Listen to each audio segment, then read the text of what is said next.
Hey, what's up YouTube? We're back with another YouTube video. We got lava planets and we have new missions, but specifically for this video, I wanted to talk about the rapid acquisition. I've been getting a lot of comments and just asking in general in chat about like, how am I tackling this mission? And do I think it's too hard? Just get into it. It's tough. It reminds me a lot of the old scientist escort missions where you had this small town and you had to hit the button and the scientists would run to the shuttle bay. It feels very similar to the pre-version before they added factory striders into the game. When they added factory striders, basically the mission felt impossible, but before that, it felt pretty doable, but it was tough. It took very particular coordination, stratagem usage, and a little bit of luck. And that kind of transfers over to this mission as well. There are, it seems like, two versions of the mission. You have one where it's more of like an elevated platform in the middle, and enemies can obviously come from any side. And then there's another one where there's a canyon. Personally, I find the canyon one a lot easier to do. Basically, the ingots are on two sides of the canyon. There's like 4 ways into the canyon, but they're like very much choke points that you can like exploit pretty easily. You're definitely gonna have an easier time on the canyon, in my opinion. That's where most of my successes have been. As far as like how I'm tackling the mission, I'm always recommending people spawn in the center and then kill all the enemies around, then start worrying about the ingots and then, you know, saving your stratagems and stuff like that when enemies start spawning. As far as what stratagems I'm bringing, I want to talk about that now, because I do think it means a lot and it will affect how your mission goes quite a bit, especially on tier 10. So the way I'm mostly thinking about it is recoils is still the king of bot missions. No surprise there. I would say at least bringing 2 on your team. So out of your 4 players, having 2 people bring it just for anti-tank. Even if they're just ingot running back and forth, I would say those 2 people are looking out for factory striders, tanks, even the occasional Hulk to deal with. The other 2 people are most likely going to be bringing more all-purpose weapons, so that's where like maybe a rail gun, especially with the better aim down sight, feels great now. Anti-material rifle with its buffs, highly recommend. Maybe an epoch just for general like mobbing. Quasar is not a terrible idea either, but it can feel kind of lengthy with 20 seconds with the hot planet. I would probably avoid anything for team killing, careful with that, but autocannon also works here. Wasps, trying to find something that feels like you can take out devastators quite effectively, but also taking out the occasional Hulk, and then having the tanks and factory striders more for the recoilless individuals. So let's build that. I'm going to do like more multi-purpose. Your next one could be something that you might want to experiment with, is either like warp pack or jump pack. What you do is you can actually like hold the item and teleport forward. At least when I was trying, it couldn't work. You can't throw them, but you could do with the jump pack the old Sieve strategy where you have the jump pack, and what you do is like you pick up the ingot as you're activating the jump pack and you can fly forward with it. If you can't get the timing down on that, don't worry about it. Just run the ingot to the container and then jump pack back to the ingots. That will be a significant time save for you. Same can be said about the warp pack. That does work. But let's say you don't want to mess with that. Highly recommend everybody on the team bring a rocket sentry, putting them on diverging angles around, let's say, the cannon area or just in general in other spots. Super big, super big. Keeping this on cooldown. It's just so good for taking out a wide variety of enemies. It's fantastic. You might need to do a little bit of protecting of them, because if an enemy gets within like 10 meters, the rocket sentry stops shooting. So trying to keep enemies away from them, but just constantly throw it down. It will be a lifesaver. Next portion of it is the orbital laser. Orbital laser is incredibly good if you can time it with your team. Throwing one at a time so you don't overlap and double throw is fantastic. If you see a bot drop coming in, throw it in that direction. Then you wait for that laser to end, then the next person throws theirs when there's enemies, and then you just keep rotating it. And by the time you get to the 4th person, the first person's will maybe be on like 1 minute left of cooldown or so. It will make the mission feel significantly easier, especially if you're timing it correctly when waves are coming in. It will absolutely obliterate any of the harder variants, especially like War Strider or like Factory Striders. Very good against them. So highly recommend all your teammates bring a rocket sentry, and the laser will make it a lot easier. The last spot is more of like a flex, and it depends on what you particularly like on your team. On our teams, we were sometimes bringing like gas mines, EMS sentry, just emplacements. You just put the emplacements next to your like Congo line of ingots, and just occasionally when you need it, you drop your ingot, run over to the emplacement, take shots at the enemy that's getting too close, and then back to your ingot. I would avoid things like mortar sentry. Very often enemies will drop on top of you, and mortar sentry will just make it way worse. Honestly, shield generator, it could be decent, but because rocket sentry is just so prolific and good on the mission, it actually kind of hurts the ability for the rocket sentry to function. If you wanted an alternative that doesn't screw over your rocket sentry as hard, I would highly recommend bringing Eagle Smoke Strike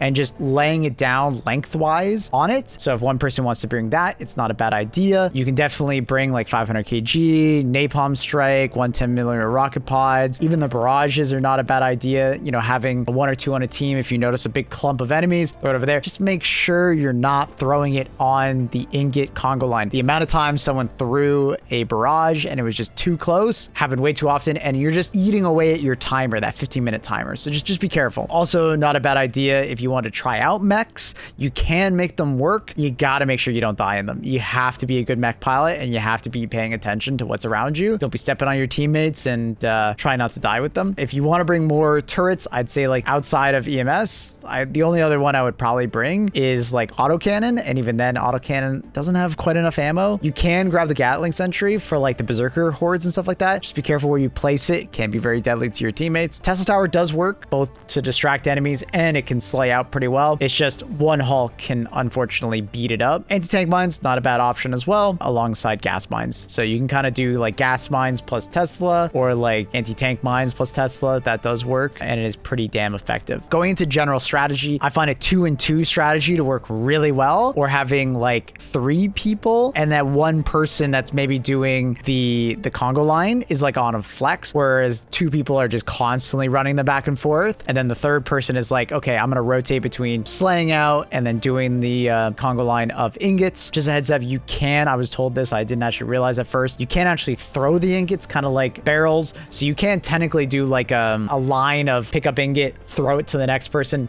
person picks it up, throw it to the next person. I do think that's not really worth it, because it does really help having at least one person just watching out for spawns around you and just like constantly trying to kill enemies. It can alleviate a lot of pressure on the team while they are doing ingots. But don't be afraid to just like all spam ingots, like all 4 people doing ingots at the exact same time if you don't have any enemies. The timer and just trying to get as many ingots in as possible, as fast as possible, will give you that precious time when you need to maybe all focus on killing, right? Because that will happen at certain times, when all your orbital lasers are down, or maybe when a ton of enemies just spawn right on top of you. It will delay you guys quite a bit. If you are not doing the canyon version of this map, please make sure you kill the laser cannon turrets that are located around the base at the start. They will aim down and shoot at you immediately, wasting a lot of your revives very early on. So getting the person that has the recoilless to quickly one-tap all, I think there's like 3 or 4 of them, getting those down quickly makes a huge difference as well. I would say last, try to avoid putting turrets on the same angle, and try to not throw your stratagems like too close in general. I find that if you can make sure that you are leaving a nice safe area for you guys to operate your ingot throwing or like convoy, it will save you a lot of time, because the amount of times people will throw stratagems just too close or throw turrets on bad angles that end up like firing right through the Congo line, it can really eat away at your revives and just like how long it takes you to do things. But I think if you employ a lot of these stratagems, it can start to feel a lot easier. I would not be surprised if Arrowhead maybe brought down the difficulty just a tad. I guess from my own feedback, maybe less armored units and more horde units would make the mission quite interesting, while not making it too like focused on certain enemy or certain like playstyles and certain stratagems. I do feel like there's so many armored enemies that spawn, especially on top of you. It makes the recoilless and other anti-armor stratagems and stratagem weapons feel a little too necessary at the moment. So my hope would maybe be more like Devastators and more Berserkers spawning and swarming you. I think that could make it feel more hectic and crazy while not promoting so much anti-armor being necessary. I think you can see it in the stratagem usage of like what's mostly going to be threatening to you and your team. As far as primary weapons, I would highly recommend going for, you know, the cliche exploding crossbow or eruptor. They're just very multi-purpose, and because of the hordes of enemies and Devastators and stuff like that, it's just fantastic to have something like that. I'm not saying you can't use other things. Obviously you can if you have like good precision, or you just want to use double freedom. Fantastic choices, but your top 2 options are just going to be for locking down, especially those kill zones, the exploding crossbow and the eruptor. Punch of plasma with the buff looking pretty good, honestly. Not terrible. Double-edged sickle, not a bad option. Flamethrower for those tight areas, decent. You know, Dominator.